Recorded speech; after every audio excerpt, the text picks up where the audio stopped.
ಓಂ ಸಾಯಿರಾಮ್. ನನ್ನ ಮುದ್ದಿನ ಮಗುವೆ, ನಿನ್ನ ಪ್ರಾರ್ಥನೆಯಿಂದ, ನಿನ್ನ ಶಕ್ತಿಯಿಂದ, ನಿನ್ನ ಭಕ್ತಿಯಿಂದ ಏನು ಬೇಕಾದರೂ ಸಾಧ್ಯ. ತನ್ನನ್ನು ನೀನು ಹೇಗೆ ನೋಡುವೆಯೋ, ತನಗೆ ನೀನು ಏನು ಹೇಳಿಕೊಳ್ಳುವೆಯೋ ಅದೇ ಮುಖ್ಯ.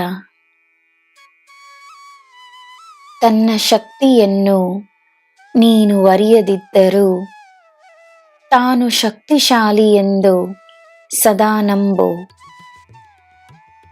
ಈ ಸಾಯಿಯ ಮಗು ನೀನು, ನನ್ನ ಹೃದಯ ನೀನು.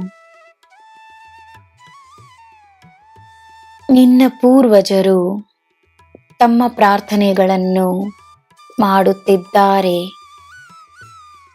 ಅವರ ಪ್ರಾರ್ಥನೆ ನಿನಗೋಸ್ಕರವೇ. ಜೀವನದ ಸಿಹಿತನ ನಿನ್ನ ಅನುಭವಕ್ಕೆ ಬರುವ ಸಮಯವಿದು. ಆದ ನಷ್ಟಗಳನ್ನು ನನ್ನಲ್ಲಿ ಒಪ್ಪಿಸು. ಏನು ಸರಿಯಾಗಬೇಕೋ ಆಗುತ್ತದೆ. ನಿನ್ನ ಪ್ರಾರ್ಥನೆ ಹೊಸ ಅವಕಾಶಗಳಿಗಾಗಿ, ಹೊಸ ಸಂತೋಷಕ್ಕಾಗಿ, ಹೊಸ ಕಾರ್ಯಕ್ಕಾಗಿ, ಹೊಸ ಸ್ಫೂರ್ತಿಗಾಗಿ, ಹೊಸ ಜೀವನಕ್ಕಾಗಿ ಇರಲಿ. ಸೋತು ಹೋಗಬೇಡ, ಹಿಂದಿರುಗಿ ನೋಡಬೇಡ, ನಂಬಿಕೆಯನ್ನು ಬಿಡಬೇಡ. ನನ್ನ ಮಗುವೆ, ಶಾಂತ ಮನಸ್ಸಿನಿಂದ ನೀನು ಮಾಡುವ ಕಾರ್ಯ ನಿನಗೆ ಯಶಸ್ಸನ್ನು ತರುತ್ತದೆ.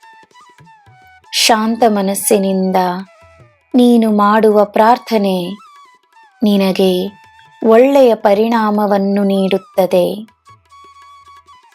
ಶಾಂತವಾಗಿರು, ಸಂತೋಷವಾಗಿರು, ಕೃತಜ್ಞತೆಯನ್ನು ನೀಡುತ್ತಲಿರು.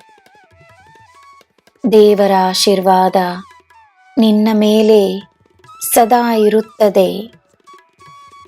ನಿನ್ನ ಜೊತೆಯೇ ನಾನು ಸದಾ ಇರುತ್ತೇನೆ. ನಿನಗೆ ಎಲ್ಲ ಶುಭವೇ. ಜೈ ಸಾಯಿರಾಮ್.